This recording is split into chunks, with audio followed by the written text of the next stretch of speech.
Hello guys, welcome back to ekraftgeeks. Today we are going to learn about the object-oriented programming concepts. So let's start. As the name suggests, object-oriented programming or OOPs refers to languages that use objects in programming.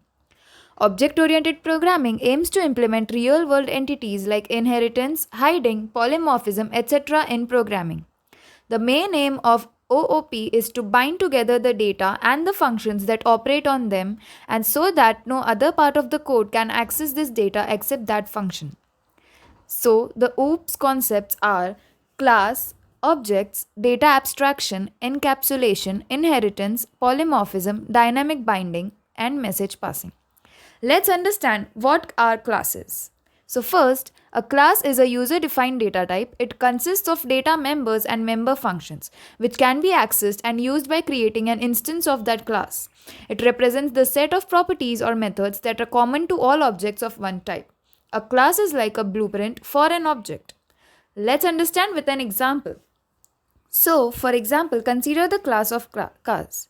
There may be many cars with different names and brands, but all of them will share some common properties, like all of them will have 4 wheels, speed limit, mileage range, etc. So, here, car is the class and wheels, speed limits, mileage are their properties. Now, let's understand what an object is. So, object is a basic unit of object-oriented programming and represents the real-life entities.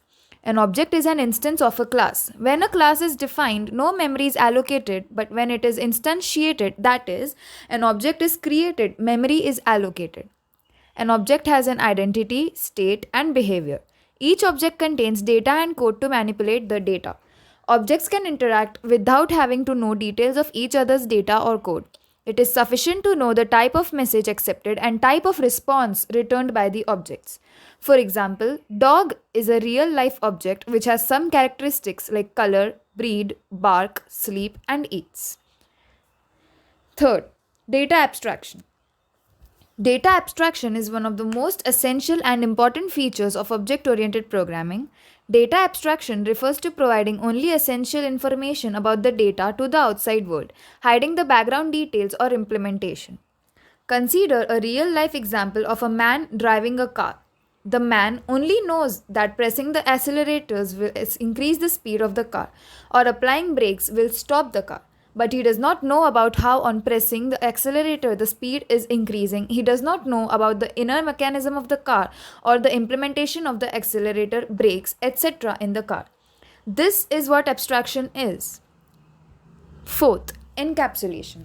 Encapsulation is defined as the wrapping up of data under a single unit. It is the mechanism that binds together code and data it manipulates. In encapsulation, the variables or data of a class are hidden from any other class and can be accessed only through any member function of their class in which they are declared. As in encapsulation, the data in a class is hidden from other classes, so it is also known as data hiding.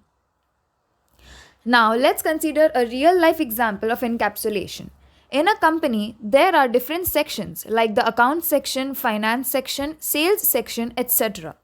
The finance section handles all the financial transactions and keeps records of all the data related to finance.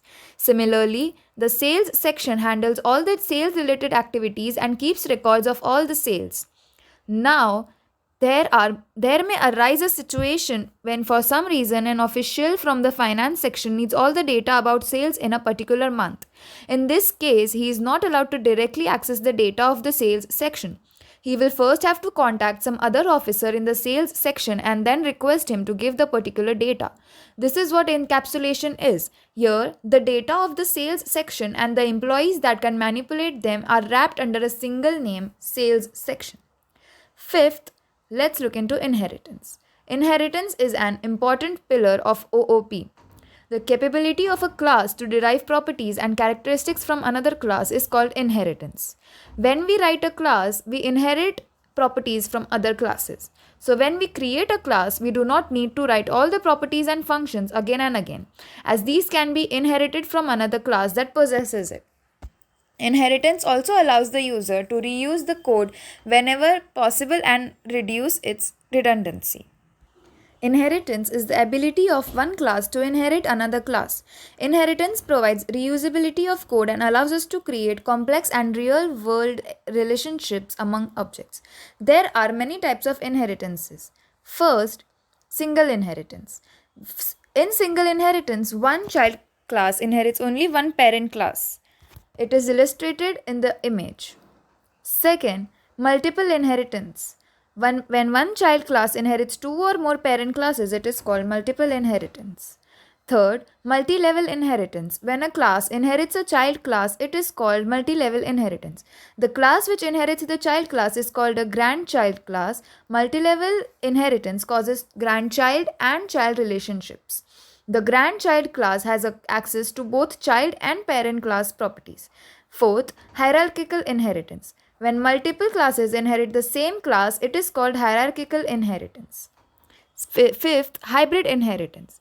A combination of more than one type of inheritance is called hybrid inheritance. Now let's look on to the sixth concept. Polymorphism. The word polymorphism means having many forms. In simple words, we can define polymorphism as the ability of a message to be displayed in more than one form. For example, a person at the same time can have different characteristics, like a man at the same time is a father, a husband, an employee.